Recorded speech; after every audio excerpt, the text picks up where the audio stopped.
We're also running the Broken Dolls, which does extend that Nightfall by 20 seconds. We're running, you know, Eruption, Pain Res, Corrupt, and then Sloppy Butcher. Sloppy's alright on Dredge. Probably one of the only kill sets you're really going to be seeing anyone run Sloppy.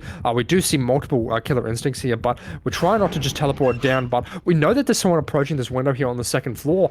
I don't know where they are, though.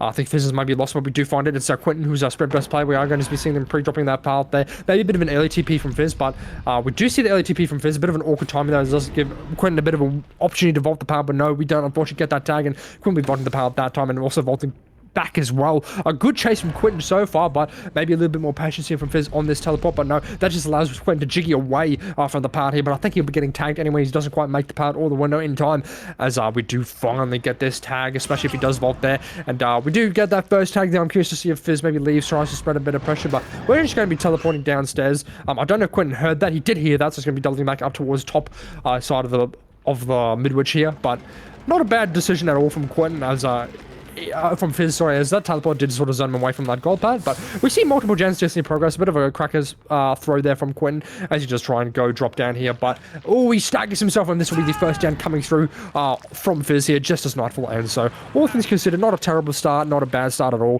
Pretty good all things considered for both sides. Yeah, I mean, I think I am a bit of a Dredge enthusiast myself.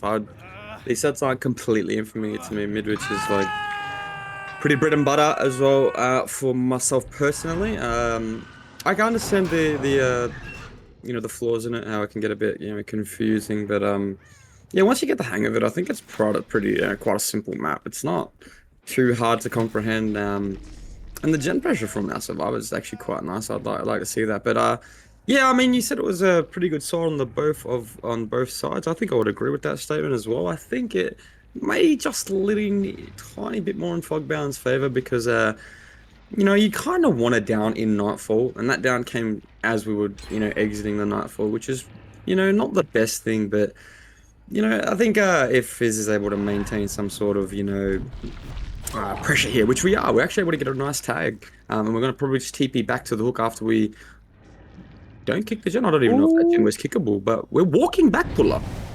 Yeah, we didn't have our teleport there. When you do use like the little teleport to sort of recall to your remnant, it does put your TP back on cooldown, so you just kind of got to awkwardly walk towards the hook there, as we just see Fizz do. I think she had an opportunity to down that Lara because she rotated into the classroom which had no resources, but she was too focused on going back there, and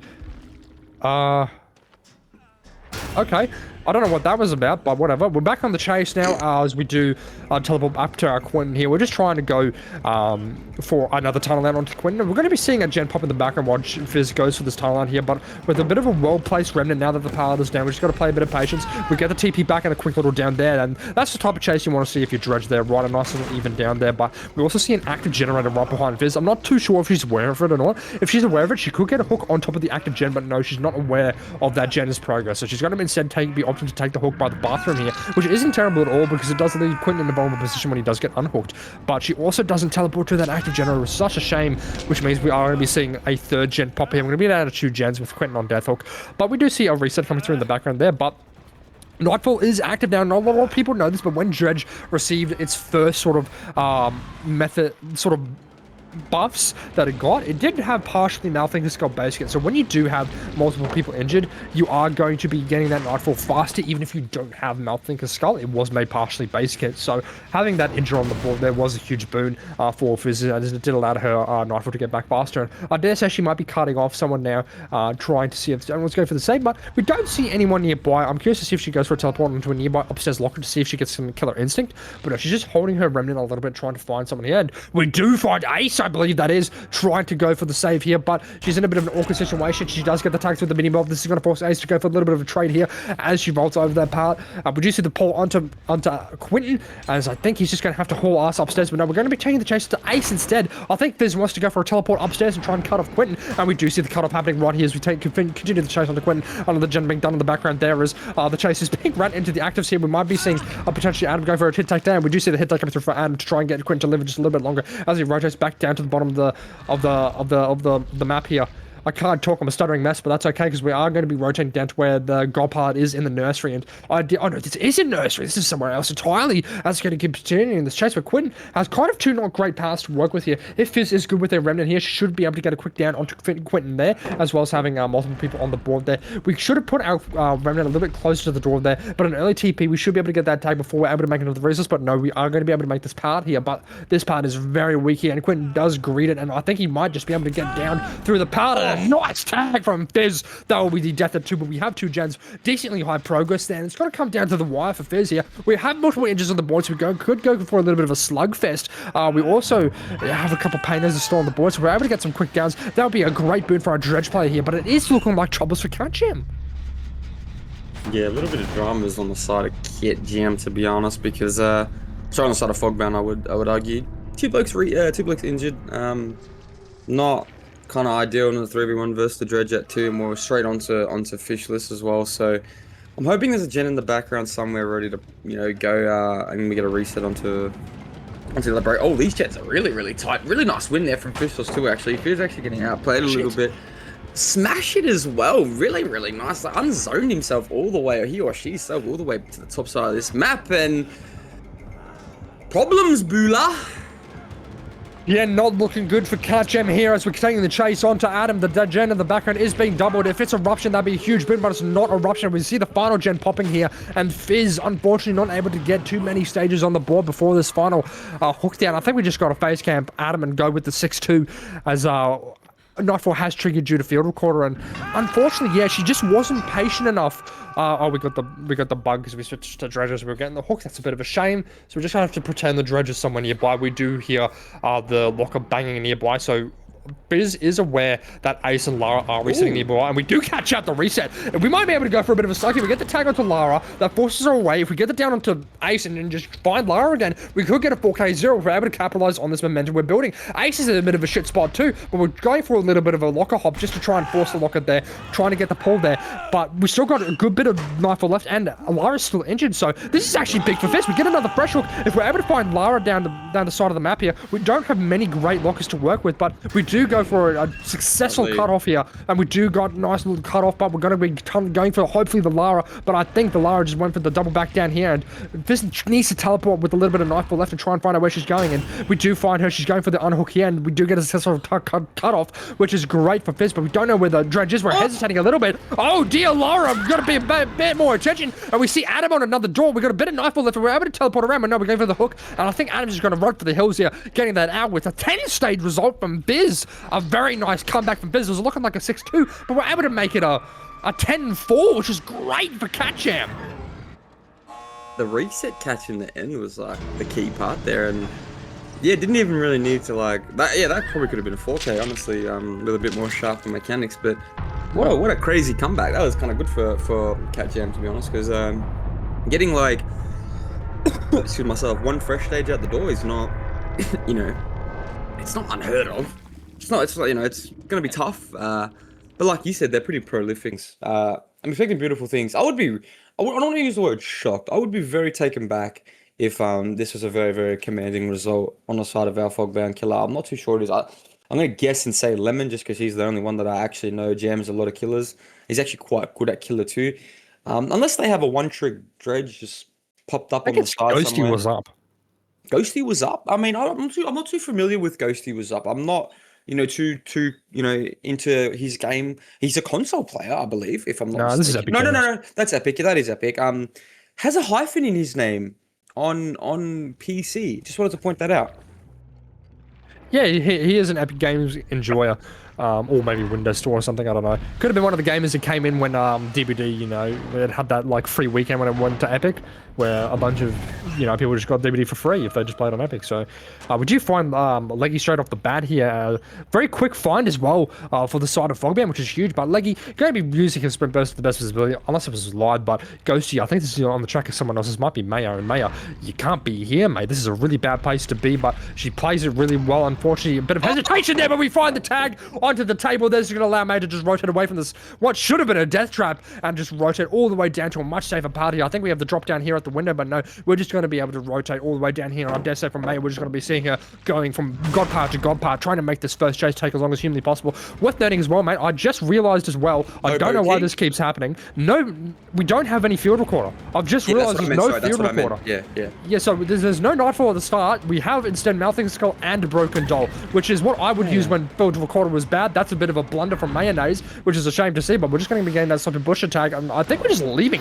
We're pissing off. Also, we have Thanatophobia on the Dredge, which is such a curious choice when you have much better perks available to you. I don't know about this build. This feels like we're intentionally nerfing ourselves, and I'm not too sure why we've done this. We could have had field recorder available to us. We could have had, you know, a bit of too much patience there from Ghosty, but unfortunately Stormslight runs into the classroom there, which is a place you don't really want to be, as we do get another tag there from Storms. Being 2 gamers on the board injured, this will be a 5% slowdown on the side of CatJam. We see the first gen pop in the background there. We are at the nursery as well, but we get into the pallet. Storm's not quite paying attention there.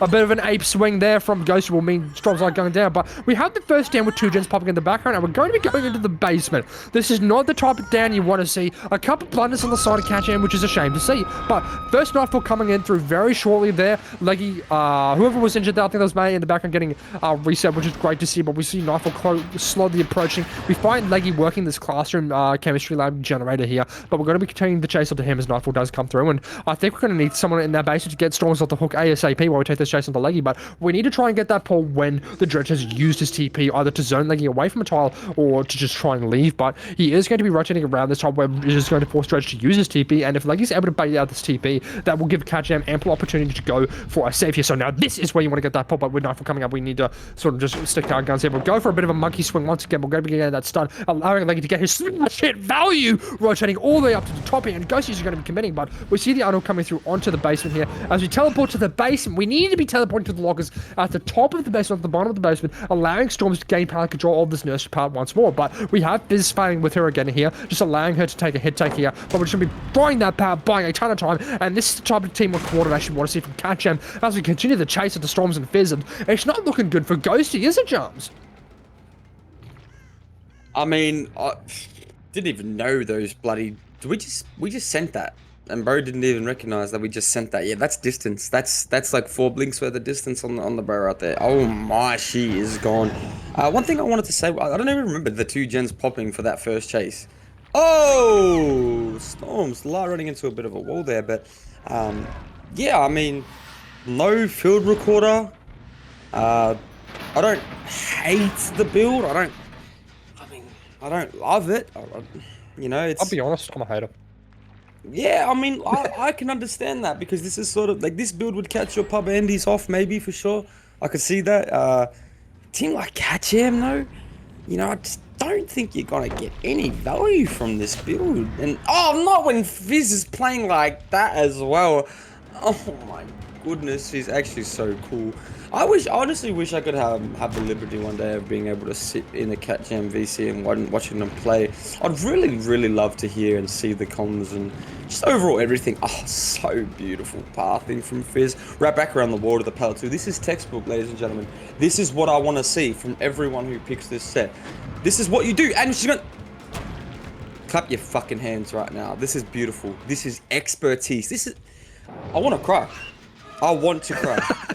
This is fantastic plays from Fizz there as well, like he kind of zoning himself a little bit by vaulting that power, but it still buys him a good bit of time there. And we have 2 pretty high progress gens as well. And in the background, in case you didn't notice, we did see Stormslight picked up, fully recovered, and healed.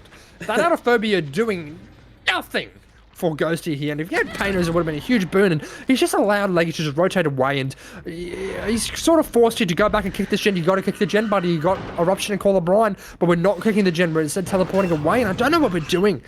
On the side of Ghosty, he's a bit nervous, I think, and making some key macro mistakes, and yeah, we're just being shown as well why you don't let CatJam pick Dredge.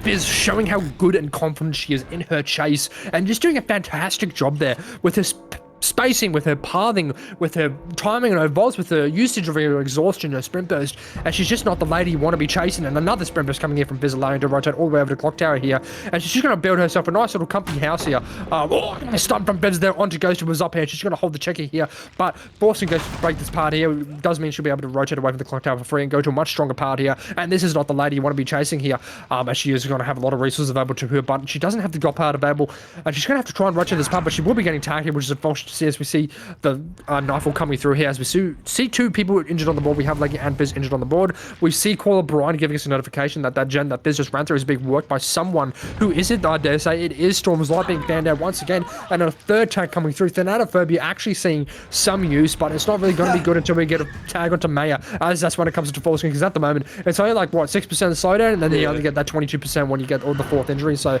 we've got to try and find Mayonnaise, get that fourth injury, and then Thanatophobia really kicks you right in the crotch, and Storm's Light getting a bit lost once again, running into the dredge. Unfortunate there from Storms, just getting caught out by some unlucky TPs, which is a shame, but we do get the tag, the down, and the eruption, as well as the hook there onto Storm, so we're still in the game a little bit if you're ghosty, but it's looking scary for him. I'm gonna say, like, you gotta pray that CatJam makes a mistake, and we do see someone hiding up there, but we see Mayonnaise as well rotating away, and that killer insect up there, I believe, was the reset, so we do see someone leaving this area, though, so they're not here anymore, which is a shame to see. If you're ever teleporting around as you're trying to find someone, you don't want to pop out of me. You want to wait for a little bit to see if you get any killer insect, and then you want to teleport somewhere else, just so you don't waste your cooldown and end up walking around like a bit of a monkey. But we do teleport to the unhook here. Storm's Light once again running into the dread, trying to pile the way, but I believe we're going to be able to get a little bit of a hit tank here, but I think someone's just sort of left her for dead. She has a little bit of endurance and gets the stun. That's what you want to see if your Storm's Light. I think she's going to need a hit tank, though, but oh dear, we're doubling back into the dredge, not quite paying attention. Unfortunate play from Storms here. We see the Caller Brian there in the background as well, giving us a bit of info, but we're not opting to kill Storms for some reason. Instead, we're teleporting back to this generator that is decent high progress. But granted, you can't really afford to kill Storms here, as this gen is super high progress. You got to kick it again with your Caller Brian eruption. We can't afford to take anyone out the game. We just got to go for a bit of a slugfest. But I don't think CatJam's going to give it to you, Jams. You need Fizz in this instance, and then you need to just go back and pick, and Storm's Light's already been picked up, so prolific in efficiency is what CatJam should make their their little chant. It's just it's never a dull moment watching them. It's never a dull moment. You can they're so quick on it. Even before I can get it out of my mouth, they're always on top of it. And honestly, I don't know how they get away with just with resets. I mean, maybe you're right, Bulla. Maybe this build was just not the play. I see the vision. I just don't think you're gonna get 4 CatJam survivors injured for more than 10 seconds in this game, if that. So yeah, dead perk in my opinion. Last gen popping, that's gonna be 2 stages. With your last gen popping, if Maya dies here, that'll be 5-2. Wow, what a pretty good, what a great performance from CatJam. Yeah, that Fizz chase in the mid game, like I said, she's just so cool. She's just so cool. I could never imagine being that fresh and just awesome. But yeah, I mean, we're gonna force the lock here on Maya. Really well played from our survivors, dude. Yeah, nothing really more to say. It was just textbook, wasn't it? Good chase, good def location, good resetting. They stayed on top of everything. And Storm's Light's the one who's on the gate right now, and I don't think that's like by coincidence, so smart. Yeah, no, very intentional that she's the one doing the gate, because if she does get caught out, she's the only one worth the least. May slugged in the background there. I don't think we're going to be seeing anyone be able to pick her up. We saw Fizz nearby, waiting to see if she could get the pick up on low. We're just going for a bit of a pull there. Leggy nearby. I think he's just looking for a bit of an insta-pull. I dare say, Ghost, you might have seen him. No, we didn't see him. So they're going to be able to stalk Dredge just a little bit here, get this hook, and maybe even just an insta-pull, and then just sort of give Maya a little bit of a presidential escort to the gate as Ghosty just kind of walks away. But I am curious. I think if I'm CatJam in this situation, I know CatJam, they want Maya out the door here.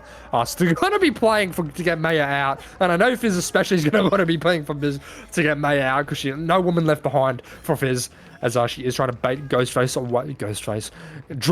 away from the hook. They're trying to bait him into getting a tag, as I know Leggy's lurking in the classroom just behind Dredge.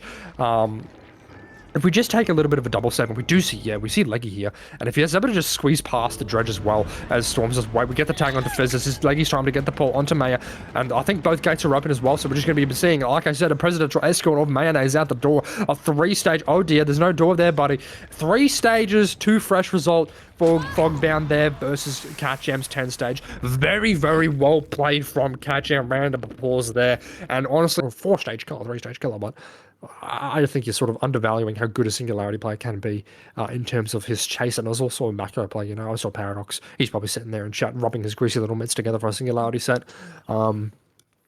He'd for it, he is always for the Singularity. It's his favorite killer after all.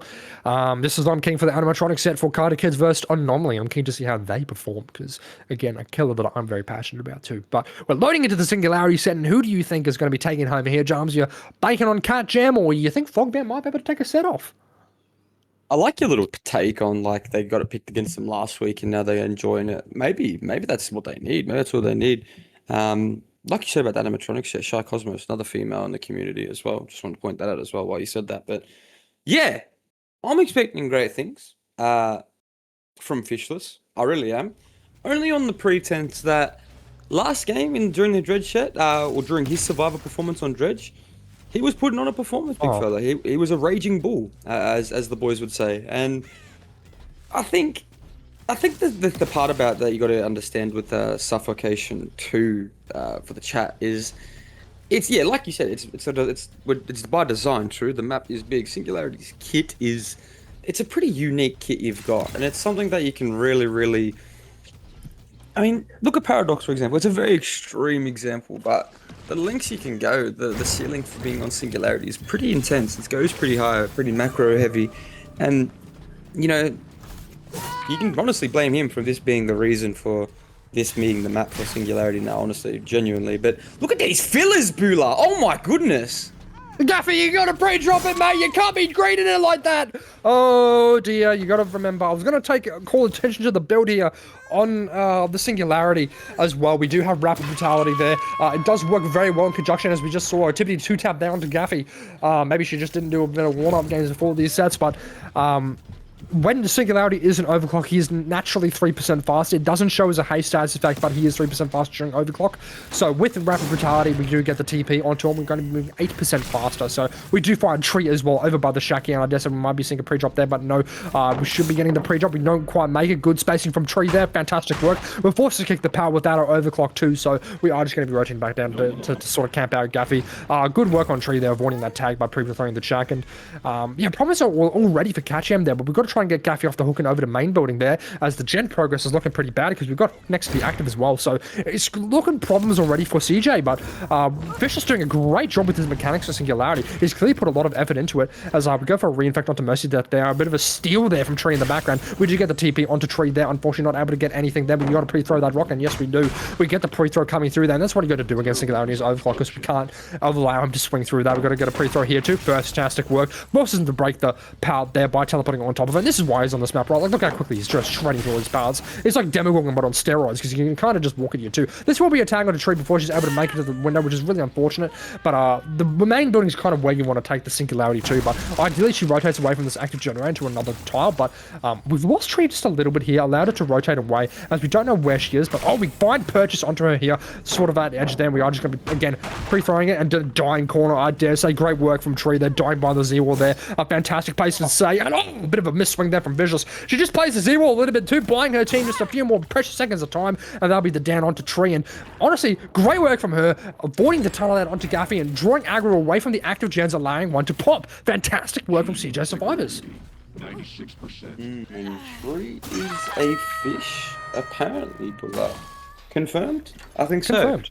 Yeah, confirmed. So, really well played. That was a good chase, actually. That full edge, that's what you love to see. I tell the boys every time, I tell the young boys, just die in the corners. Die in those corners. I don't care if you get tapped in 2 seconds, 3 seconds, 4 seconds, whatever. Just make the edge map. And die in the corner. Make it a shit hook. And even though Tree had a good chase there, it was even more bad for the bro Fishless because she died in the corner too. It's just... that's what wins you the game, Sir Smart. Honestly, it does. But one thing that you know too, Fishless' mechanics look really good. And I like that. I like that a lot because, like you said, it would mean he's invested some time into the killer. Maybe even not confirmed, of course, but maybe even gone as far as to go and have a VC with Paradox. Maybe learn the ins and outs. Who knows? Not confirmed, of course. But yeah, I mean, taking a trace on the tree, really well played to get the stun there. But yeah, I mean, this got to have to still be a pretty good chase, Buller. I'll be honest. Yeah, she's got to die away from the main building here, which is a problem because she did know that corner, as you said, but main was also being worked. We've seen another gen getting popped in the background there. That TP does force us to break the power, and oh, Tree, you got to be making a bit more distance than that. Unfortunately, going down there, not a ton of resources to work with there, as Singularity to manage to zone her a good bit away, but she's far enough away from the main building that you might still be able to work it if it is still active, but once this last unhook happens, we kind of got to try and get it to the other side of the map, because now all your actives are by main, right? And we do find a Gaffy once more, another gen popping there in the background, as we play around this sort of water tower power, but we're just taking the gen and tag and leaving it. I did want to make mention as well about his add-ons. I was going to mention it earlier, but he's not running the exhaustion add-on and he's not running the slurry, which is what I'm expecting. But we see it to unhook onto tree. We'll make it coming through again. We see her fully healed in a way, and he's going after Mercy Death, which is very curious. I don't know if this is the play. This is just allowed our Tunneler to just go to Narnia away from our active gens. We just lost her completely, and Mercy is going to have to try and make it to this. Oh, but we don't quite make it there thanks to Rapid Brutality, and he's getting a ton of value this game against the CJ survivors, but we've got to get Tree uninfected with a bit of an EMP if we're able to find one there. And he is running the Ball Glove and the Plant Fibers. Ball Glove gives us 15% longer overclock. Plant Fibers, when we do take that tank with the slowdown, when we get the power break from the overclock, it makes it 20% less, right? So it's kind of like enduring for overclock, where that slowdown from the overclock is 20% less. So we're going to see it right here, like it goes away like pretty fucking quick, and you're just on top of the survivor immediately, and just able to brute force so many parts here, which is great to see. For Fishes then. We're just going to be pre-throwing these parts here, playing super liberally.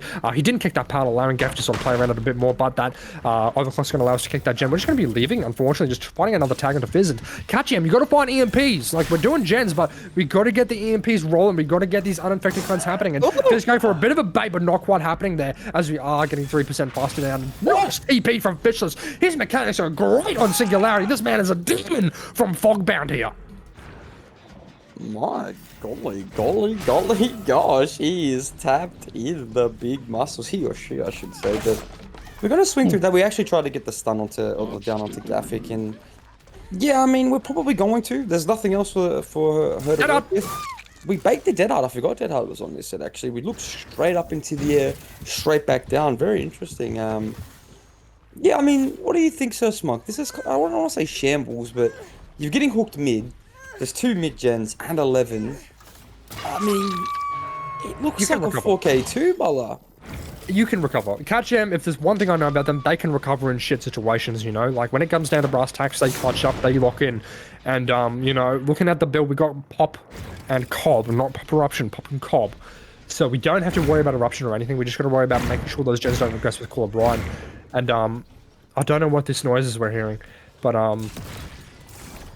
yeah, we got a bit of a shit situation where Fishes is playing around their remaining 4 generators really well. We see the unhook coming through. Finally, we're all uninfected, but we have this bit of like anti-tunnel sort of thing. And we see Tree just face tanking the infection. They're running into the camera to try and take some heat off Gaffy, but she's running in the wrong direction. You can't be running towards main. You're going to die away from main. But unfortunately, we're just going to be getting the tag on the tree there and then playing around this sort of maybe midfielder there. I'm not too sure why we're running this way. We need to be going elsewhere, but it looks like we're going to be dying in this jungle gym up here. But we actually, I think we still have it powered here. But a bit of an overclock vault onto Tree there. Getting her a bit confused. That's going to be dead from Tree. Good effort from her, though. The first chase was really good. The follow-up chases weren't too great, but a good effort nonetheless, as we do see finally a death coming through here on the side of CatJam. And yeah, Fish is showing that they practice a good bit of Singularity. The movements are clean. The camera movements are clean. They know when to TP. And they're doing a really great job at applying a lot of pressure onto the CatJam survivors. Sorry, Bullet, my dogs may go ballistic in a second, but yeah, I think, yeah, like you said, resiliency is the key part from CatJam. I would agree with you. Greeting there from Mercy as well, one of your best referees. Well, I think maybe just for for this. You want to take it away from me real quick with Yeah, Muscle? no worries, brother. But we do find the chase onto Mercy Death here at the shack, but we drop the chase onto Shack, even though there's no shack pallet. We're just going back to checking our gens. We want to try and secure the best result humanly possible. Maybe a 4K2. We don't quite get the infection though on whoever that was, and this EMP has just been is about to expire on that pod by main. We find the tag onto Gaffy. We've got to be working. We need to be working gens with EMPs. CatJam, get the EMPs. Work the gens with EMPs, and we're not doing that. But yeah, we're just going to be kicking the gen with Cobb and Pop, but we do find a teleport there onto Gaffy as she is over by... No, this is Mercy Death, actually. Probably ideally someone so you don't get another death there onto Shack, but we're just going to be dying edge map by Shack, which is exactly what to do where you want to die, but I am keen to see how CatJam sort of recovers from the situation. They're in a very bad spot here, but... At the minimum, we might be able to see that main gen pop and bring it down to a 4K1 result on the side of CatJam. So hopefully we're able to do that and just pop one more gemmers so that way Leggy can maybe tie it up or even go for a crazy 4K2 if he clutches the hell up. But we do get a basement hook there onto Mercy Death and we don't have any way to reset ourselves and we do see the main building gen pop, which is great for CatJam. But looking at the remaining generators here, they're a little bit spread out. We see the EMP generator over by that gen that had decent amount of progress, but these gens are pretty close to net together and there's not a lot of resources left on the map because Singularity's just been munching through them, munch a crunch, and he's just doesn't have many good eyes in that generator by the logs here, which is a shame to see. But I dare say Gaffy and Fizz are probably just resetting themselves, getting some EMPs and then getting on the generators and trying to go for a basement save against Mercy Death, and Fish is just very comfortable with camping a Mercy Death on the basement hook for as long as humanly possible here. I think maybe Eruption would have done it more favors than Call of Wine here, but it's his set. Who am I to complain? But we do find a tag on the Fizz there, who's our last fresh, and we see the basement save coming through on 2 injured gamers, and he's having a notice. He knows they're going to come up, but I think they're just going to be resetting in basement with We'll Make It, but no. One person comes out of the basement, the other one is nowhere to be seen. I'm curious to see if maybe we do just sit in basement with a medkit, or maybe in a strength, and just healing down there like that, or unless I've allowed strength and shadows, that remains to be seen. But we get the tag on the Mercy, we're able to get another kill here, and force a 2v1, that'd be huge to see. I can't imagine there's the last gem we'd be popping, but ideally we do see CatJam survivors try their best to play for a 4K0 result, but we've got nothing to work with here as Mercy Jets. It's just going to have to force dire edge map here as far away from the gens as humanly possible. We see Fizz on a gen there in the background. It's about 50% prog, so and she dies perfectly edge map, which is great to see, and Fishless aware that they're just going to have to try and go in and interrupt the generator because it was getting doubled, but those gens are that gen has been EMP'd. I don't know if they make it in time. I think they barely make it in time. That pod's just come back online. They're just going to have to face tank this gen and go for the 4K0 result, which is exactly what they were going to do. No, get the gen! We needed to commit the gen there, but no, we get off of it immediately a bit too early, and that's just going to mean a 4K1 result, and I don't think Unbreakable is available to our tier 2 killers, so unless we see a miracle happen here and a reset somehow, but no, we're just going to see the down onto Gaffy very shortly with a very comfortable 4K1 result here on the side of Botgown. Very, very well played from Fishless here on the killer side, setting up a very doable 4K0 win con there for Fogbound survivors. I mean, 4K0, like you said, is not doable. That gen is 99 to by golly. That's upsetting to see. Could have been a 4K0, which would have made it harder for Fogbound survivors, obviously having to get outs. But yeah, I mean, 4K2. I'm not sure he's playing Killer Buller for CatJam. You would know who is it, Buller? Be Mr. Leggy. So I'm not too sure if my brother has been tapped in on the Singularity as usual, or maybe as he should be, I should say. But yeah, I don't know. 4K2 Singularity this map? Jeez, that's a big ask. Yeah, it is a big ass 4K2 on the Singu. Fogbound, a newer team, it might be doable if Leggy plays his cards right, but we saw Fishless very adept, and I wasn't expecting the plant farmers, I'll be 100% honest here. You know, I thought maybe, you know, Slurry with the exhaustion tank would be a better play, but clearly, I'm just stupid and wrong and dumb and stupid. And plant fiber is just doing him a huge service. Rookie, just, demon. I really think that they can get backpacked by Oblivion all the way to the end, to the promised land. You've also got Zetsubo in there as well, who I think are the second most likely to win. Obviously, we had the privilege of versing them last night, but just not a fun time. Just not a fun time. Yeah, I got fingered. Yeah, I mean, our energies is always going to be high versing good teams, you know, because it's tough. It's tough versing those teams. It's not fun. I just drop shit on. I just play like shit as well, which is annoying, but it is what it is. Zetsubo just have levels to the game, unfortunately, and You know, I do think they'll make the finals this season easily.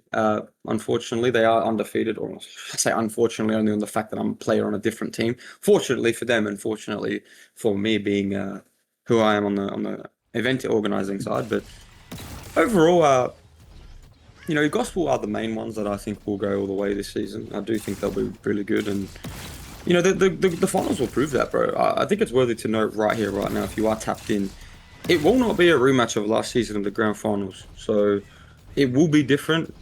Just the way things worked out, not by design, it just happens, I guess. But or maybe I'm straying too far into the future, but maybe we'll just keep up on this set. And we'll get onto this one.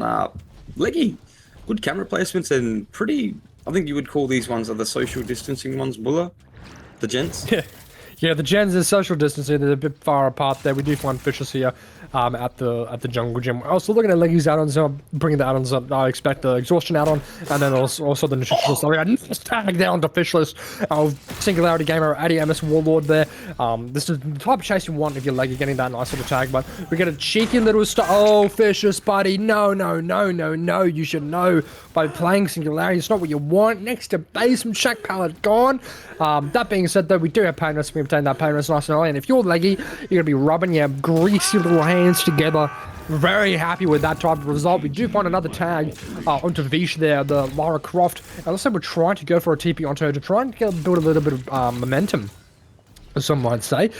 No one working this generator is over by this pallet here, but I dare say we're probably cranking that main building. And gee, these gens really are just so far apart. This is criminal gens. But Leggy's straying away from the hook there, trying to see if he can get a cheeky save it all. But I don't know if he'll be able to get this TP in time before the unhook, but they don't actually go for the unhook, and this allows Vish to rotate towards some of these midfielder paths, and, you know, this gives Leggy a bit of time to just sort of, you know, get rid of some resources there. I don't think anyone's going to be rotating for that save, so I think it's safe to say we're just going to be committing to Vish for a little bit, trying to get a tag, but we're a bit too far away from the hook. I think now we're just going to go back and then get this tunnel out onto Fish as soon as humanly possible, because he's about to hit second, and if Leggy's been screaming the killer a good bit, he knows that he's not going to be able to teleport immediately after, immediately after an unhook, and we do unhook directly in front of him. We get the nice early tag there just in case Vicious is a dead hard player, so we just get that little endurance out the way, and we rotate over. We are going to be dying by main building here as we play around the logs, but with the camera behind the logs, Leggy should be able to get a quick little infection if he's able to, but it's a bit of a poor spot here as we're at the God Rock. A nice cheeky infector onto Fishless, and he's got to play his Singularity TP quite well here, but it's going to be a bit hard. And I think someone came in for the EMP, and that's the type of thing you need to see in the previous game as well. We have all Fogbound survivors here playing super altruistically, which is great to see, but this does mean we have 3 gamers not on generators, and we've cut off Vicious to a great degree here. We need to see Lara Croft coming in for a nice little hit tank, but Vicious just came in the power there a good bit and trying to play it as safe as possible, but Leggy just needs to get a nice, comfortable TP here as Vicious sort of doubles back, but no, he plays it super wide around, away from the power, allowing him to vault in when he gets the TP. And that's the type of plays you want to see if you're playing against Singularities. Another gen does pop in the background. We see here Fogbound is definitely very confident in the Singularity set, and you know, I think we're right on the money that they played the Singularity set. They got picked against them last season and went, hang on, this is kind of fun, because they're doing a great job here. Winning 2 50-50s in a row is Fishless. Leggy will just be taking that power break and then catching up to him, trying to get this down to Fishless. As I dare say another gen's going to pop very shortly in the background here, Jams. Yeah, I think you were right on the money, Big Papa. I'll be honest, that is quite a good call from you. They probably scrimmed it last week, all leading up to their game versus Shinto, and thought, wait, fuck me, hold on a sec. I don't actually mind this, let's give it a crack. And then Fish just might have just popped up in the background and gone, well, funny thing that is, I actually play Singularity. And I think that may be how it would have gone. I hope that's how it would have gone. That seems pretty funny if that's the story that goes along with it. But, no, pretty interesting start, First Monk. You know, Fish just is second. They got 2 gens done. He's not the dead hard, I don't think, unless my eyes have deceived me. That was a pretty good call from Leggy as well to just smack the bro off hook. I actually rate that a lot from him. If you do suspect the bro is dead hard on these sets, it is the play to just smack the bro off hook. It is, like, why would you not, true? Potential for 2-tap on Singularity. It's like Blight, essentially.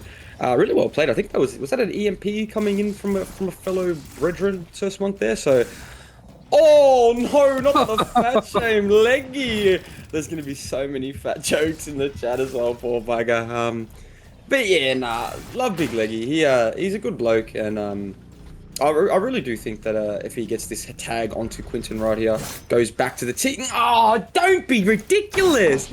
How Oh, unlucky can no. a man get, Bulla? Poor fucking Leggy, man. He's not having a great game, but he can still clutch up, I believe, in the young man. And we do see Fisher's getting off hook just in time. They're rotating back over to the main side. We don't have any eruptions up, unfortunately, on for Leggy as another gen pops in the background. We are at a win condition now, which is 4K2. The much more reasonable 4K1 Tycon is well within reach. We're trying to get a TP, unfortunately, missing 2 of our TPs there, as we do see...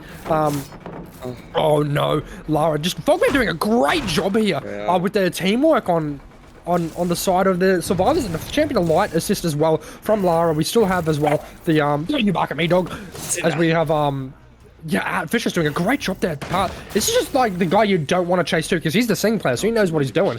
And it was very apparent about that, because he's just running around just for a great... Oh, like he's trying to get the TP there, but unfortunately not quite able to make it right next to an active gen too. So we're able to get the kill on this active gen, get our pop maybe. I know we got really too. Oh, Fishless! No! Why? Oh, Leggy's gonna be crying now. I think it's gonna come down to the Ghost Face set. Fogbound are having a terror of a game here. They want this set win. They've had enough of it. Lara trying to bait chase away from Leggy, but not quite getting it there as we continue to chase on the Fishless over towards this tile here. And I think just with a well-timed TP, we should be able to get Fishless here, but no, we're not able to find purchase for any decent TPs. Fishless as well, just gonna be taking the ball here, and we finally see the death coming through on the Fishless sides, though we might need a slug here because that gen's about to pop right in Leggy's face. But we're not able to get to the camera in time. We're just gonna take the hook here, kill him, and then try and just bring it back to a Tycon 4K1 by some grim miracle. Get me in contact with Fishless right this second. I need to have words with you, son. Wow, what a chase that was. That was a chase of immense magnitude, and we are at the Tycon, Bulla. So we're not out of the water yet if you're Fogbound, barring all the heroics in the background. Vicious still injured as well, so that's a bit, problems. But if you're looking at the Gen Search mark, that is chugging away to Bulla. Yeah, if you've seen the Gen Search mark, bro, like, what can you do, man? Like, what can you do? And they're gonna commit it in his face. Why would you not? Oh my god, no, he says I'm not gonna be able to commit it. A bit unlucky, actually, no does there, not committing that. I'm not sure, maybe just a little bit indecisive, didn't want to be the reason the game got thrown, being tapped on the active. It's quite actually a good I always say to my boys, if you're gonna commit the gen, just fucking commit it. I don't care if you know you're not gonna get it. If someone makes the comm early that we're sticking it, just stick it, bro. You know what I mean? It's more detrimental to not. And honestly, well played into was that no dose, I believe so. Yeah, well played in no dose, because that could have been a situation where it could have all gone wrong, Bulla. And honestly, I don't want to put it in Leggy's favor just from that little instance there, but how could you not say he's bringing it back? But we're able to avoid that interaction, First Monk, and they're playing so well. No Doz is, excuse me if I'm saying that wrong as well, is healed as well. Just beautiful pathing from, is this Minty as well? Oh, Leggy's death perception failing him a little bit there, but yeah, these Gensos, Monk, he's got main, deep, 9 and shack low. What? You couldn't get any fucking worse than that. No, you can't. But yeah, Leggy, he's stuck between a rock and a hard place and a fire barrel, apparently. As he continues to try and just find anything. He just needs to get rid of this part too, which is a shame. But he kicks his gen. He's just in a bit of a tough situation. The gens are so split. All it takes is one EMP and a double at this generator that he just looked at then. And it's just all Jova for CatJam for the singularity set, as they'll be able to pop all the gens. But like I said, Ghostface coming up. Mercy Death on the Ghostface. Mercy Death on the Ghostface. Yes, Mercy Death on the Ghostface. It's a killer she's wanted to play. I know the Mercy Death on the Ghostface. As it's a killer she's wanted to play all season. I know that she's really wanted to play it, and she's going to get to play it. I don't know if CatJam's been doing too much scrimming of the Ghosts. I know they did it today, and I don't know what those scrims look like, but it's definitely a sort of a set that Fogbound might not be prepared for, as it's again one of those indoor sets that got to get good communication with. And it's definitely a hard basket for sure. And just Fogbound are doing such a good job on the Survivor, and they're holding the pallets far away, so that way when the Singularity does teleport to them, they can just vault over the pallet. which is just fantastic work of the knowledge of how Singularity functions, and we can just see in the background there on our Caller Brian that this gen's just getting cranked at main, but it has regressed a good bit thanks to Caller Brian, but we're sort of just in a war of attrition at the moment. Leggy eventually will lose. He has to get a tag and then commit to someone. We see him in the background there. Mitty is working a high proc gen, and she's also infected. I think it's a she anyway, but we do get the TP onto them anyway. Going to be getting a free tag there. We're just going to commit to Mitty at the moment now and just get our eruption on that generator while they're double the main building. We need to commit over to this tile here and just pray to God. We get the TP through, but it doesn't really mean a whole ton as we do a bit of faking. Singularity, unfortunately, one of those kills that suffers from the red stain being seen through the walls there as we do find the down there. Eruption is spreading throughout the map, and Leggy knows that he just has to slug it out, thug it out, and he's going to be able to... Oh, he doesn't quite get the TP onto Lara Croft there, but she's just going to be hiding there behind the tree, and she knows she doesn't need to move, but we also got an infection onto Quentin if we're able to find him, but yeah, Leggy knows he's just got to slug this out and try and get this Tycon for his team. Yeah, I mean, pretty good. Like, I'm not sure how it's gonna go from here on out. It's pretty... It's hard to, yeah, like I said, it's hard to gauge how this everyone's gonna go, because he has to get sluggy, like you said, Bulla. And when you get sluggy, get Singularity, it can be kinda scary. I don't know, bro. I'm hoping that they can persevere as we get smited through that window. Oh my bloody god! And yeah, I mean, oh my god, it's hard to really on a survivor perspective, of course. In a 3v1, you're not ever really gonna be ahead when you have a bloke slugged and one injured, of course. I think that's a given, but you know, this gen is getting high. I'm not sure how. I think 9 might have regressed so far down. I know that's Maney's on there in the background. It's gonna be tight. He does get the pain res off just in time. No comms, no Doll's gonna eat that, and we know where everyone is at the moment. And person in chat who asked me, can you pick 1, 2, or 3? I will pick number 2. Yeah. Jams. My apologies, I'm checking my own words. Leggy bringing it back a good bit here. He's actually in a decent situation to maybe 4k1 if he keeps the ball rolling and keeps this sort of regression going. But I dare say Quinn's just going to be sticking a gen in the background. A cheeky little fake from Vish isn't going to come through. Oh shit, this might be a 4k1 Leggy. He's got to rotate away, but Leggy has to know that he's working. He's just lurking in main building. He has to know he's main, but no, you can't find him. He just thinks he's going for the save, but... Oh, Quentin starting for the main, he can't uninfect himself here. He's in a tough situation. CatJam might be able to bring it back, clutch up a bit of a tie. And this sucks too, because if we were able to commit that gen at the end of the last game, we'd be looking at a win con right here, Jams. And we're just not seeing the win, unfortunately. But we do get the tie, which makes us a bit more comfortable when we go into the Ghostface set and gives us a bit more leeway. But yeah, Quentin going to be rotating around for a pickup potentially onto Vish, but he's stealthing a good bit. I think he might just camp old mate here to second stage and then just go for the pickup onto Vish, get a pain res there. And we see the second stage coming through as he rotates likely back over to Vish, trying to get that pickup. But if Quentin goes for the pickup right now, we open ourselves up to a bit of a slugfest. But yeah, Quentin's just in a shit situation, isn't he? You can just camp the slug and the person on the hook and the gens, and he's called to a bit of a halt. Which is a shame to see because he's just got cameras everywhere on all the active generators. He doesn't need a lead. He doesn't need a pickup for a hook. He can just chill out, camp this guy to death, get a pickup on Vish, get a pain res, and then find Quentin later on and secure that 4k1. But we see Quentin stalking up the side of the map here, trying to get that cheeky little pickup. But Leggy has to keep an eye on his slug here, as he needs to get another down onto the slug there. Because if we get the pickup too nice and quick, we see the sprint burst coming in. This is the pickup. I don't know if Leggy's been paying attention. We see the EMP coming through as well. The pickup happens at Shack. The EMP does come through, cleanses both survivors. Now we're a bit in the game again as Fogbound, trying to go for the potential save here, but I don't think we're going to be going for the save. As, oh no, we do see Quentin coming in for a potential trade. If Quentin does go for the trade, we do get a minimum, get a pain res, but looks like Leggy going for a little bit of a body block here, as he does successfully body block the first trade, but a bit of a fake around. We do manage to get the trade.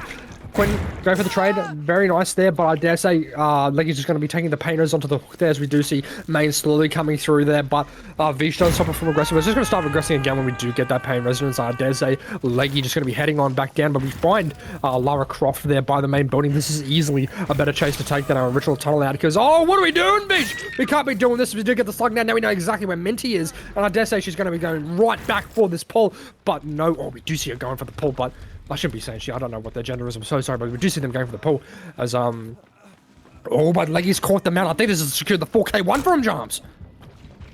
I mean, he's done a madness. I don't know how he's come away with this. I really don't. It's quite remarkable because honestly, this probably should have been 6 stages, to be completely honest. I have to be fair to Big Leggy. He played a good game in this end game, but I'm not sure. Yeah, there was 2 instances where the gen was 99. Unlucky. Happens, I guess. No, like you can't really. I can't really say like commit the gen, stick there and commit the gen because like, you can't. Like there's. If they felt like they couldn't commit it, you can't commit it, you leave. He made a bit, I think that the no doves, as I was saying before, he made the better play to not stick there and commit that. Because if he doesn't get the gen, bro, the game would have been over anyway, right? That is true. So Monk in the background did just mention he has to find Visha. If he finds Vish and hooks him, there's nothing, no dramas. But if he doesn't find Vish, that means that Fogbound will be the winners of the set, Sir Monk. But I do think he will find him. I do think he will. Yeah, I mean, he's still got so much bleed out left on him.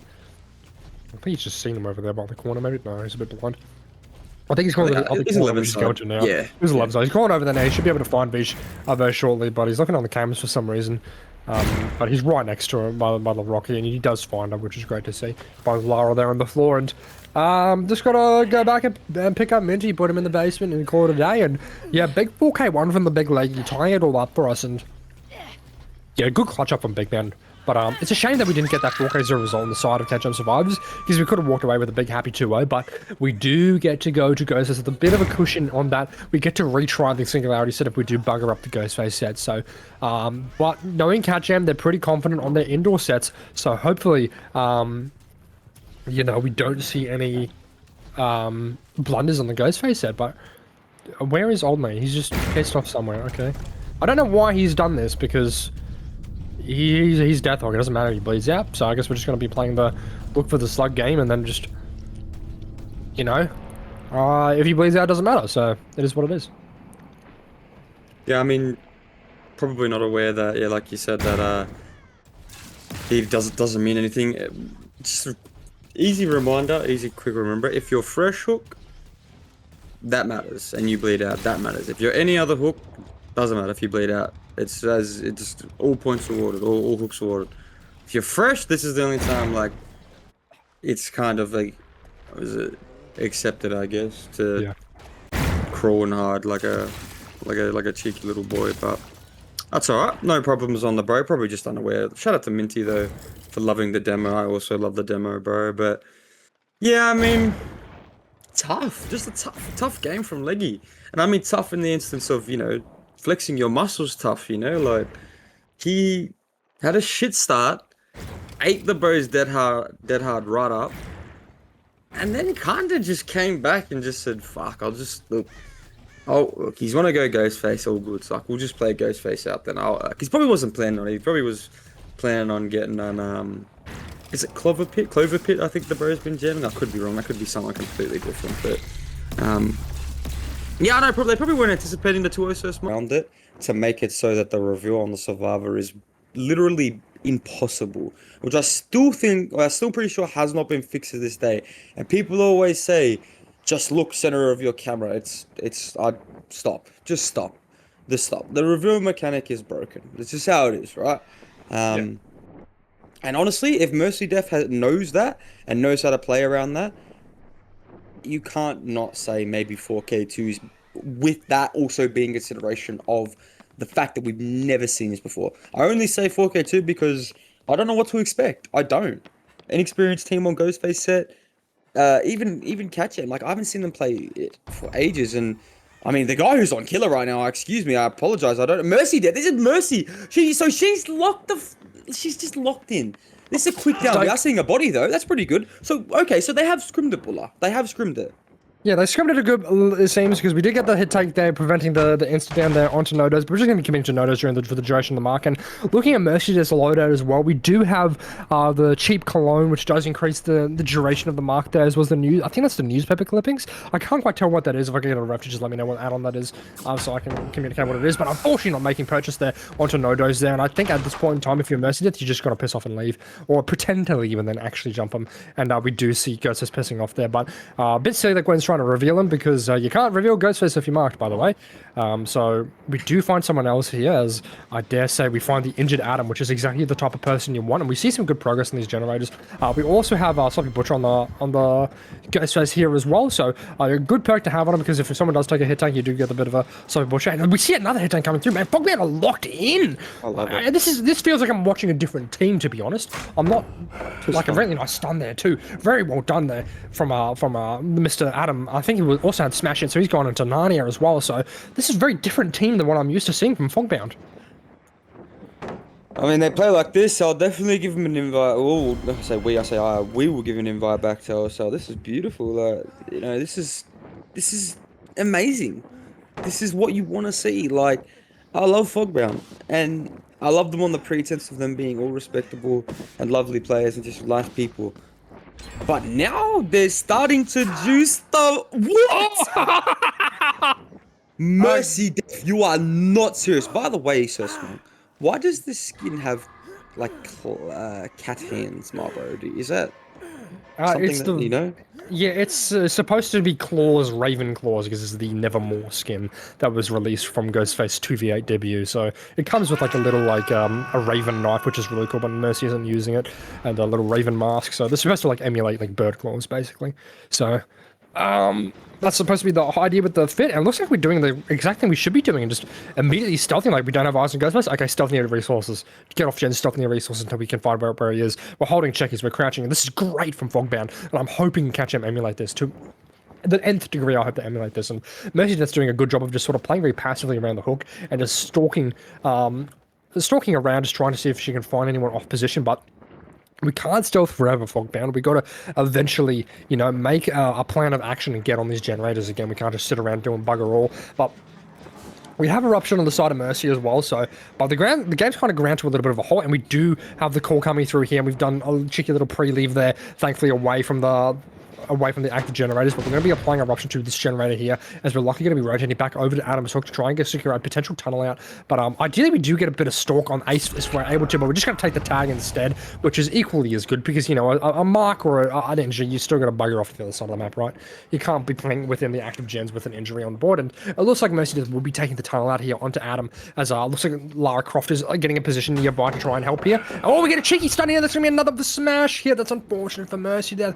Oh no, that sucks so much, because that would have been such an easy tile to get a 2-tap in with the tile set up there. But she's so far away now. I think she just kind of has to drop Mr. Fishless here and just go for someone else. But no, she's cloaked up instead and is trying to find Adam here. But Adam, I don't think, is aware of where Mercy Death might be. No, we're where Mercy Death is now, because we're just on top of Lara Croft. But I think Fishless is thankfully he's gone with the win, basically.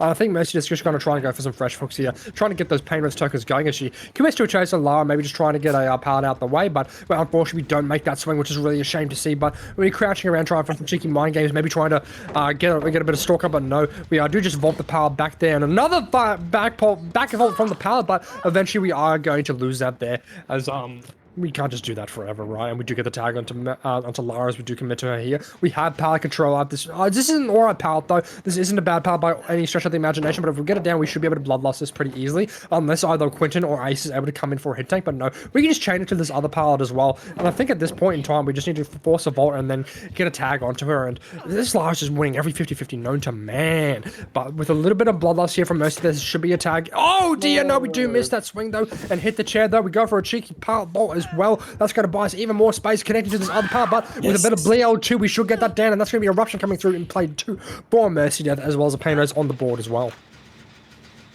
I don't mean to cheer on, I don't mean to be biased, but I just love Mercy Death so much. She's such a great person. I only ever want to see her do well. Pretty interesting game plan, Bulla. The BL2 on Bloat. I mean, what else are you going to do on the Ghostface True? You know, it's a bit of an NLE walk 'em down situation, and yeah, I mean, she's playing well. They're gonna pop 2 gens, unfortunately, for this. They're gonna get a reset as well, and they have another gen as well with progress. And she just kicked another active that I don't even think was the most active. I could be wrong on that statement, but I'm pretty sure there's 2 gens that are pretty decently high. But yeah, I mean, Second fresh rook. I think she maybe just will go for the approach of getting fresh rooks in this game. Buller, it might already be out of the realm of possibility to 4K. I could be wrong. I just think they look too good, the survivors at the moment. I don't think it's anything on Mercy. The servers just look like they know what they're up to. So I'd like to retract my earlier statement of it being a 4K2 against an inexperienced team. And I would like to apologize and say I'm going to say 6 stages because it is an experienced team versus an experienced team, at least in terms of Ghostface. So really well played to Fogbound there. So I'm going to say 6-3 is what they're going to get here. Yeah, 6-3 seems like a pretty reasonable result. We do have an active, right, we have a hook right on our actives, and we're going to be able to camp low to second stage here. Oh, dear. Ace not quite able to make it. We'll get a free tag there onto Minty as they do rotate away. But this also means that there's two people not on gens. Only Fishers is working the motors because we had both Quinton and Ace coming in for a double set, but weren't quite able to make it happen as we just arrived a little bit too late. And it just allows Mercy to just keep it camp in within this 3-gen. And if Lara dies here, we're in a big problem because we've used a good bit of resources, a good bit of reliable resources too. And it just means that we're just in bad problems, and we have Quinn playing aggressive here on a gen, but we do see a double happening on the other side of the map, bringing us down to 2 gens remaining. But this could like we could see a 4K here, a 4K0 maybe, because Messi can just camp Lara to death, and we saw the dude in the background pop there, but we know Quinn's also working this building generator, and Cinder seems to agree with me that like we're just going to have to see a trade happen here, and I'm curious to see whether or not this happens. Isn't that right, Cinder? Yeah, that's what I thought. Yeah, I mean, yeah, even Cinder predicting it, mate. Probably, I would back that statement in. Look, I want to. I've dropped my phone by accident. I want to say this. I do think that I do think the hit tanks are really. The hit tanks are beautiful for one. For two, I think the problem that maybe Mercy is going to have maybe is the fact that now you're going to have to get a rotation of body blocks. We have a god filler that we can make. There is a second body block coming in, so we will have probably one more somewhere in the background eventually, and we'll get a reset going. Now the problem is you need to rely on Vish having a good chase. So he has this filler in here. He'll have the one out the back maybe if it hasn't been dropped. Good stun there, good awareness as well, not to get caught off guard. I know that actually. It's a lot harder than it looks to react against a ghost facing cloak on a pellet standoff, but really well played from Vish there. I'm not sure if we're holding check spots, but if we are, my god, I need to be learnt them, need to be taught them, I should say. But yeah, really, really well played. Oh, these are fucking beautiful. He actually is holding something there. Really nice played, and yeah, Vish. No, oh my golly gosh! She's jiggling the Ethernet cord there, I reckon. Mum's kicking the router.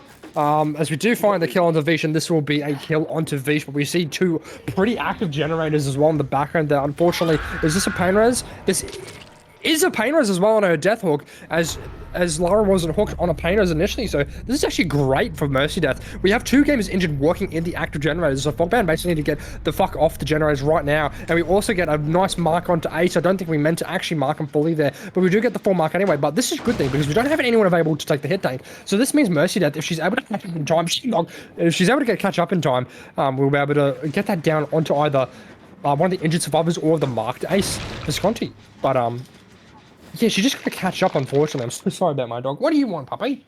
My god. She wants to play, and I'm just a bit busy here. No, you can't play Ghostface. But yeah, she just can't find anyone, which is a shame. Fogbound had got the hell out of dodge, so to speak. Lucky rotating on the other side of the map, because yeah, we just can't find them. They're just doing a really good job of the stealth. And if Vegeta, if we can see a quick flick through the survivors and see what they're doing. We saw a reset in the background there, but I'd like to know where it's happening. We have Ace just sitting at the Exile's pallet, hiding away in the corner, and the actives, and another reset happening sort of on the other side of the map a little bit. But that one's fully reset now. Ace is just chilling at the Exile's pallet here, within the generators as well, by the way. So Mercy's like right under his nose, and she just doesn't know it, which is a shame to see. And I think something worth noting as well is Mercy Death hasn't really got many marks as well. Holy jump scare, I'd shit myself if I was like Quentin. As we do commit to the chase onto Nodos towards the side of the... Oh, we got such a disgusting part here, though. We can't really afford to bugger this one up, and we just got to kick this part, Mercy. This is not a blood loss pallet. Oh my god, don't unless so he sure. fucks it up. Not quite. A bit of an early ambitious swing that thing, and then maybe he double back. But if we break the part from this angle, we do manage to force him back into the active generators. So not a bad chase to take. We also got this down part here, which we can blood loss this one. So we might need a hit tank here from one of our teammates. But Mercy's losing every 50-50 and allowing Quentin to rotate away back deeper into the map there. And I think she's just going to leave. I think she just struggled to get marks as well. She's going for M1s and sort of M1s and tags like that instead of getting marks. I think that's really coming to bite her on the ass a good bit. But we do play. This is where the game really slows down now. You know, we're in the 3v1 and 2 gens. We've got to get our M1s and we're going to play passively and we're going to play sneakily because we've got to get our Nitro back up and then just try to take tags. And it looks like we found Mr. Visconti here out of position as well. So we've got all 3 survivors injured, which means no hit takes can happen. And it looks like a reset is happening. If we're able to stealth now, drop the chase off of Ace and find where the reset's happening, that'd be huge. But I think we're just going to hard commit to Mr. Visconti here, as he does have this okay part over by Larry's, and it's just a war of attrition at this point. And unfortunately, the big blue passes on Mercy. This should be a tag, and nice down there from Mercy. Very well played from her. She does going to be getting this pain res onto Ace as a reset does happen in the background onto both Adam and Quinn. And honestly, she sort of pulled the game back in her control a little bit with all these tags coming through. They're playing for the absolute best result, and the problem when you do that is the sloppy butcher comes through, right?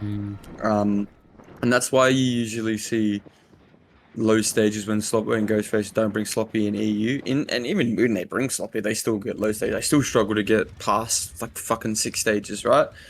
But the simple fact of the matter is, you know, they've reset and they are resetting 99% of the time. 100% of the time. They're always healthy. They're always prioritizing resets. I don't know if the understanding of when to play greedy and when not to play greedy is there. That's what I think I could really depict from this. It's kind of a hidden talent, hidden value. If you're able to play aggressive in moments that you know you're going to get away with it 100%, and you can negate things, even like this, what we're seeing right now, the negating chase. If Adam gets this pull off the hook, right, before seconds, without, you know, a trade, without it being a trade, if this is just for one, that's perfect. This puts him back in a great position to be able to actually get out, right? I don't think he's going to get it before the 1. If he does, I would cry. That'd be amazing. I think he's just going to wait. And the problem with that is now we're having to start a whole new gen because that long rotation, that V's just took, that no-do's just took, right? So, in your words, so small, yeah. That was a great... This is a pullback from Mercy Death. She's hooked on an active. No. The sloppies have come through. The long rotation come through because they have to reset bottom because they've got pretty much 3 gen top with that 1 gen bottom as you normally do. It's easy to picture Larry's as maybe like a coal tower. You get 3 gens top. I just gotta check on something, man. If you can take over, sorry. Yeah, right. Picture it like a coal tower. You get 3 gens top. The rest sort of just split out through the map. That's the best way to put it. TV room is main. That's the best way to put it, right? Just picture it like that. And basically, well, you know, in that context, they're going to reset bottom, and they can't really rotate in for a general pull because the moment he does, or the moment they do, I should apologize. Mercy's just here because she has access to the entirety of the map, the gen, the hook, the rotation, because obviously they're bottom right. We just discussed that, but I mean, yeah, the trade comes through. So it's what I was sort of alluding to before. If the trade didn't come through, it would have been huge. Mercy just made sure that the trade did come through, and that's probably the best play she could have made. And she's gonna smart the pro through the pallet again as well. Yes, we know your ping is horseshit, my love, but yeah, no, really well played, and I just can't do nothing but applaud. This is probably going to be a 4K too. We do have 50 on this gen, which is really nice to see from No-Dose. He is 99, but nah, I mean, Fogbound played this pretty well. They screamed. There's no debate about that. Yeah, I mean, they just made it a bit harder for themselves. You know, they didn't break the 3 gen, obviously. That's just a standard traditional thing off any map, right? And she can play around it. She got a hook in a 3 gen. I don't think there's too much to dissect off that. Everyone can sort of understand that, right? And although Fogbound were making great plays in the initial early parts of this game, it was the end game that cooked them. They didn't have the longest of chase for the last one as well as getting the sloppy. It's just sloppy. Sloppy is a real one. By the way, confirmation from the refs. Mercy Death is on 72 MS without being from WA, I believe. This one, if you're Got there. the jiggy thing. Yeah, I'm here. I think I can't hear anything. Hang on. Oh, I'm good. Okay. Sorry, I just had to drop his mic on something. But yeah, I come back and we're in 4K2 territory.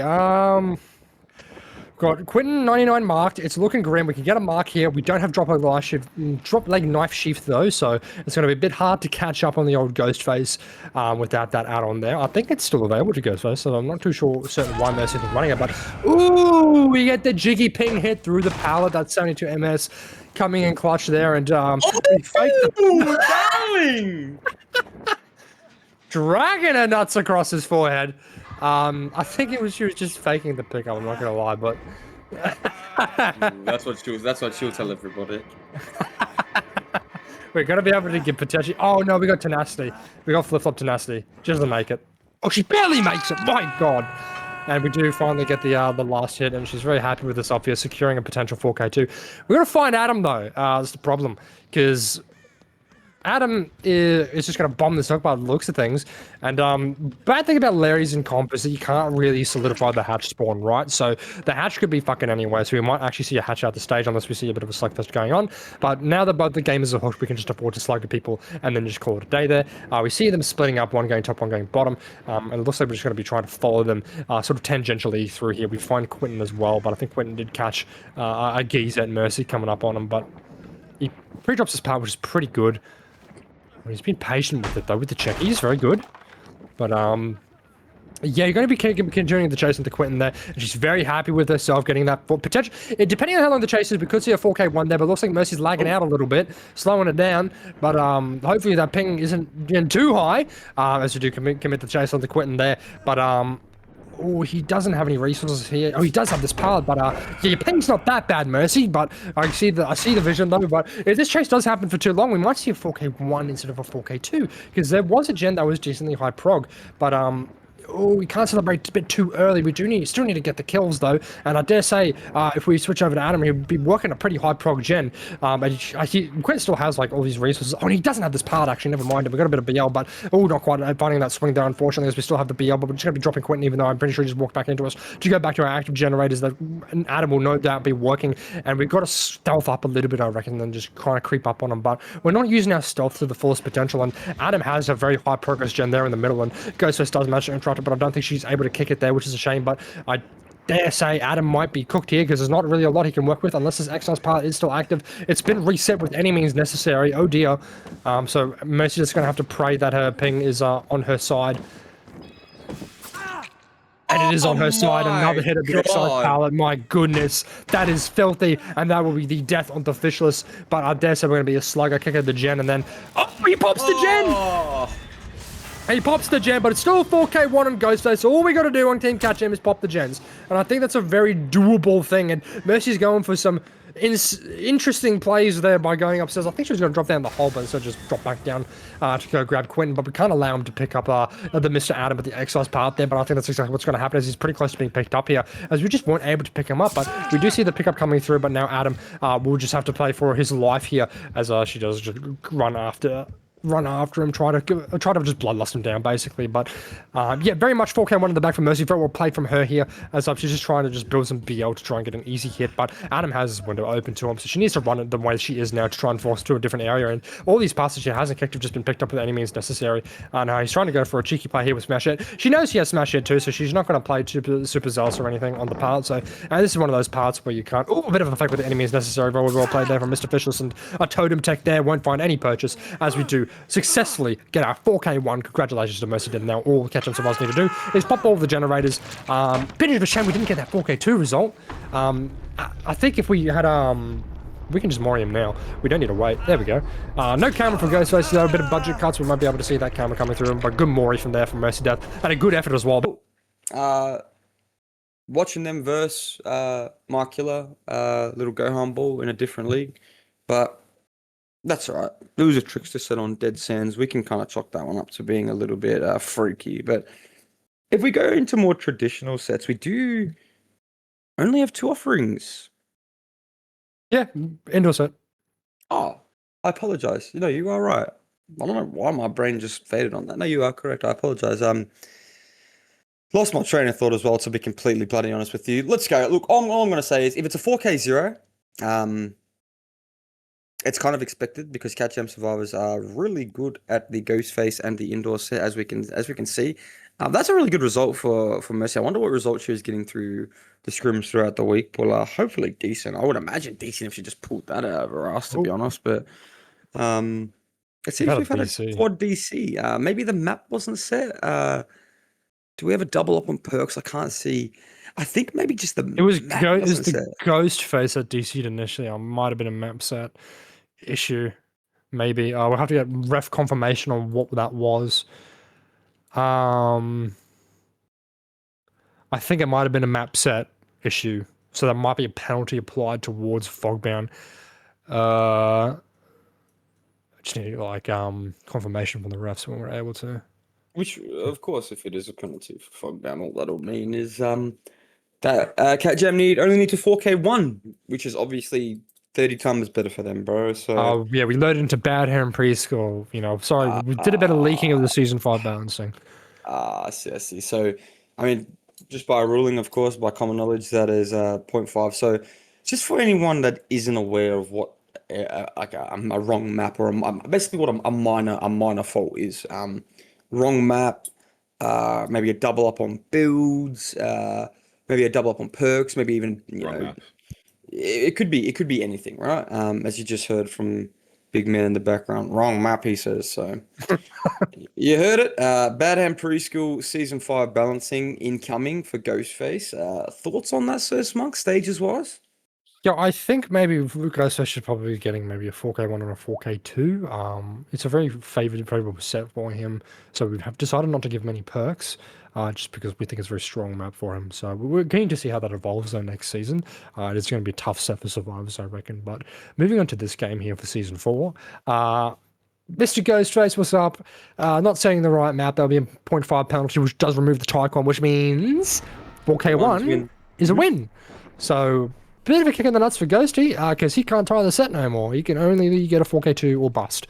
But we're doing, see, this is what I was talking about. This is what CatJam's doing. They're going up two pairs up either side of the map, and they're keeping an eye out for the ghost if they're going to comment. Oh dear, Leggy, he's not paying attention. Open your eyes, old man. He needs glasses. But he's 99 now, and Ghosty knows what he's doing because he's a P85 Ghostface. So he's definitely switched on the old GF.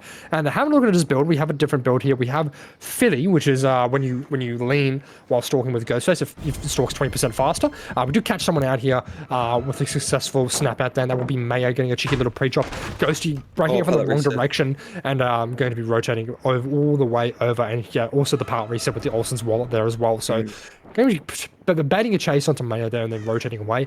I think the Olsen's wallet isn't as good anymore. I think you're better off running the matchstick or the newspaper clippings. I forget what it's called. The one where you're less cooldown, because it's like Ghostface says store cooldowns are like 9 seconds or something.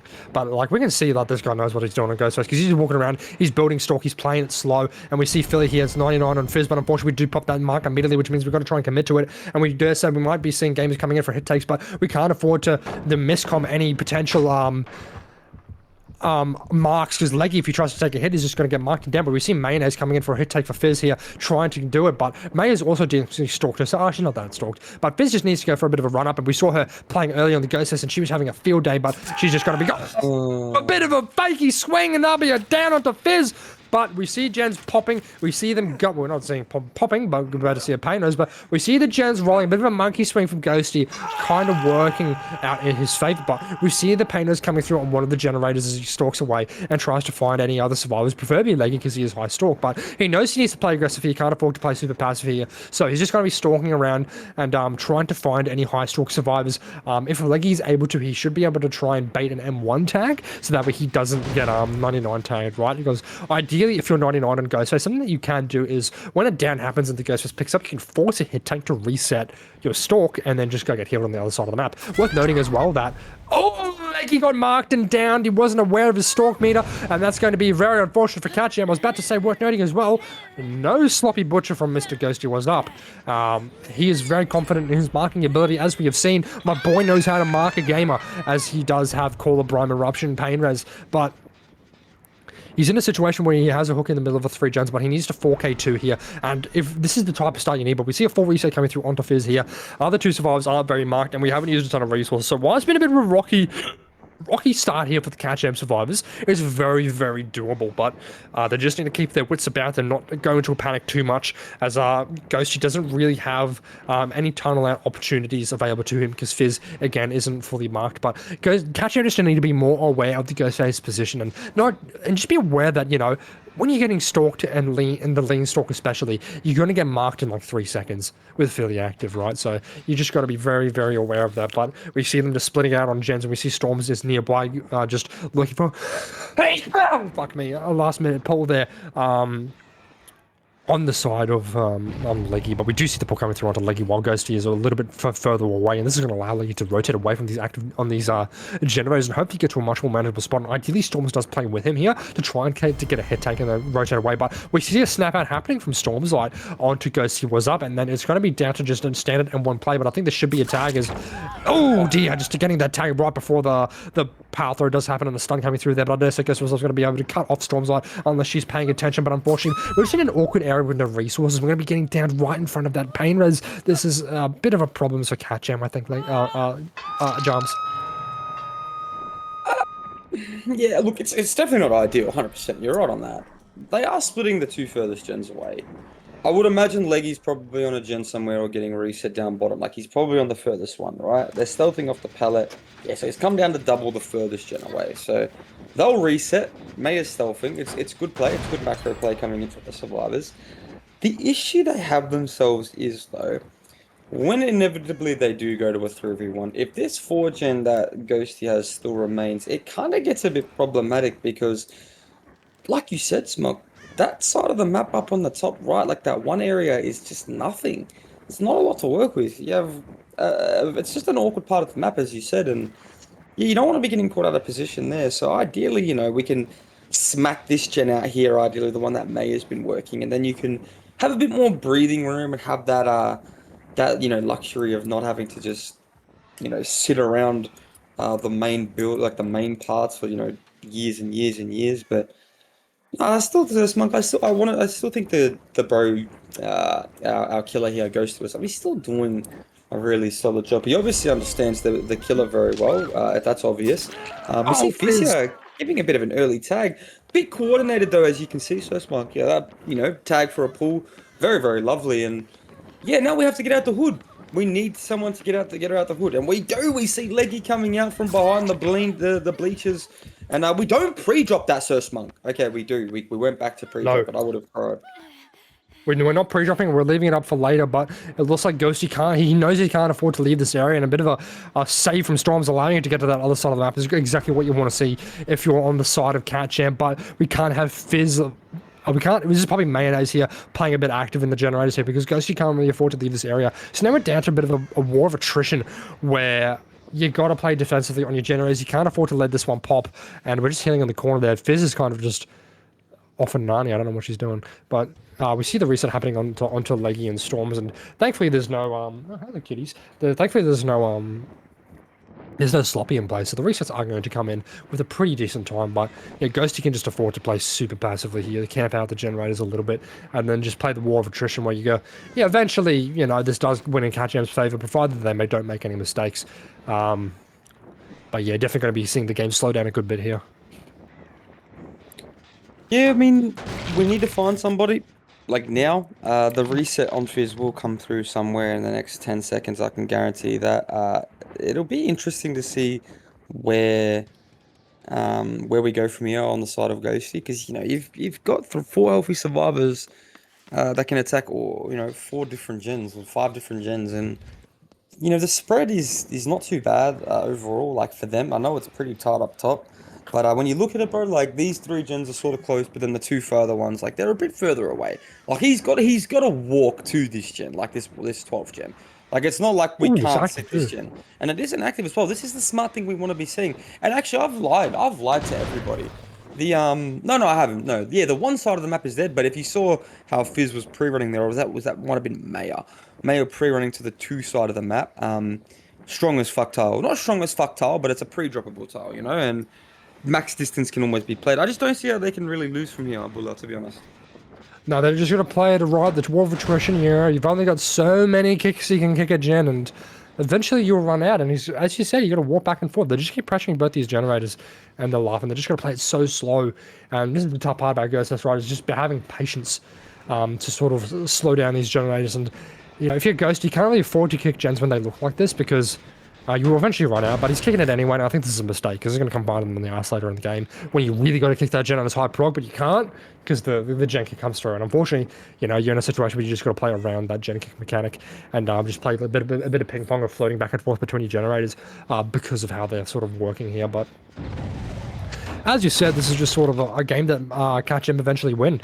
Even if Cobb happens, we have Cobb giving us a good bit of information, but it doesn't matter because we could just call the pre-run and then, by the time Ghostface is already like halfway there, we've already pissed off Narnia.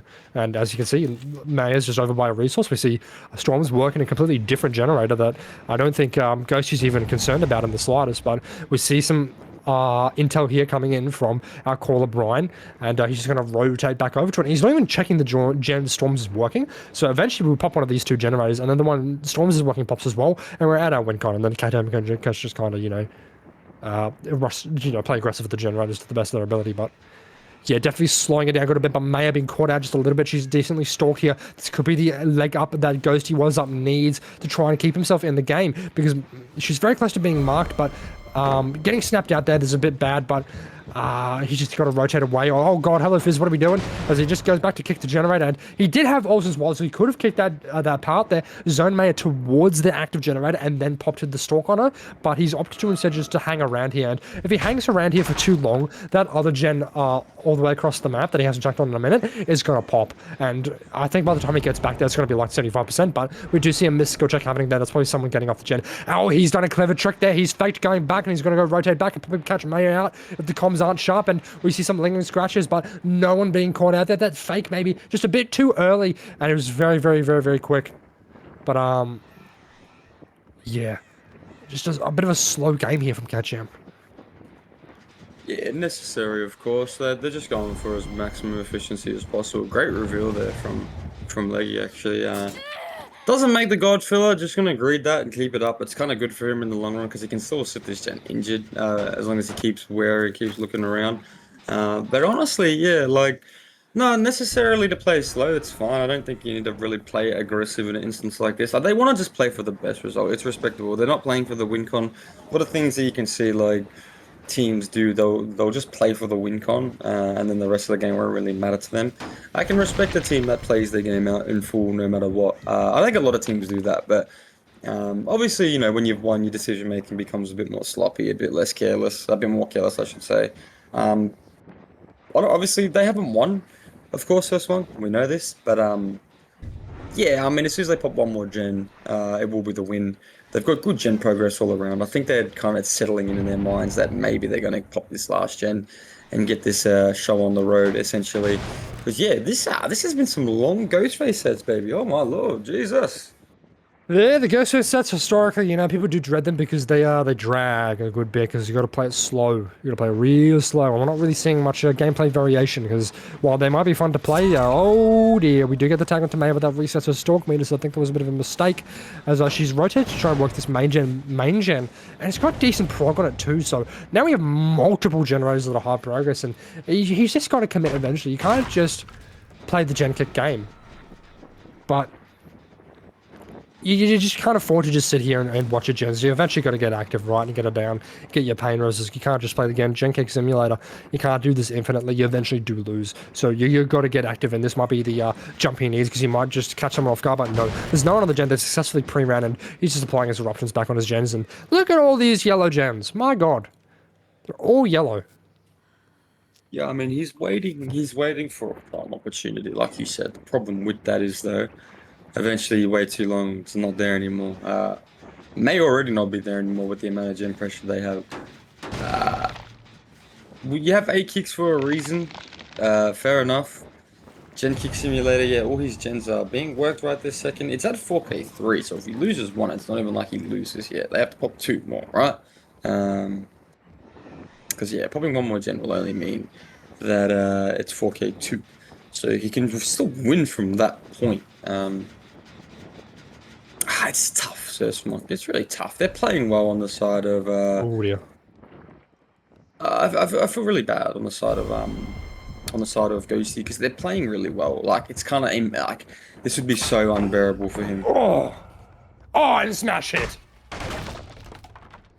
Fantastic smash hit there from Leggy. He's going to be able to get away from a hell out of dodge there.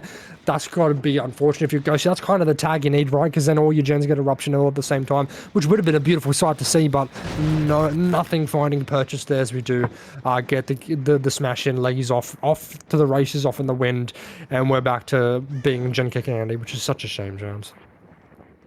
Yeah, I mean, yeah, you needed to get that down, right, Sesmon? You needed that one. Yeah, you did. You needed to get that down, and you just didn't get it. And he's back to kicking gens. He's nearly out. Like he's going to sit in the corner of the map, do nothing. And this is already a one game for CatJam, I think. It's just kind of a painful, slow death, all things considered for the set. And, you know, CatJam played well. You know, they've shown that their survivors, as they're switched on, their comms are clean. You know, they're not mucking about. We do find Leggy here, but he's not fully stalked, but he gets a good bit of stalk off as he leaves. Not quite able to fully stalk him though, but yeah, just playing it so slowly and so perfectly, and there's not really much else to talk about from a caster and right. Like we're just bouncing back between the gens. I'm not able to get any tags, so he's just got he needed to be in a position where he played aggressive, and he hasn't been able to play aggressive because he's been playing too passively around his generators because he's trying his hardest for that hawk actually wink on. But you got to get active. You got to get active. You got to get those downs. You got to commit to those chases. And also the reason why it's so unbearably slow is because they're obviously playing for the best win con, of course. I don't know if you noticed this. I mean, obviously you did notice. This erupted all 5 gens. All 5 gens have progress. Like they're all triple, like doubling, quad splitting these gens. Like they all are high as fuck. And honestly, yeah, like you said, you're not gonna 4K2 playing like that. Unfortunately, you kind of have to get more active and get in amongst it and get your hands a bit dirty. But yeah, I think it's like the inability to have like a free chase, you know, in a sense. There's nothing you can do. They have anywhere they run, they have good fillers to have, and he's trying to, you know, get the resources down, get the thing. He has a marked right now, so this literally is the do or die. Oh. This literally is. We do get another smash here as well. Leggy is so good, just reading the bro like a book. But GG's, obviously, Sir Smug. That is the game over. As you know, Jen in the background, 2 gens. Finally knew he had to commit. He was running out of regressions, and yeah, like I said, this was his last hitch effort. But I do fear that the game was over. He needed to do this. Yeah, he needed to do this so much earlier. Like, he needed to get a decent bit of stalk and just commit someone way earlier when your gens were much lower, so you get those eruptions and then drag the hook close to your gens so you can slowly kill someone while patrolling your gens.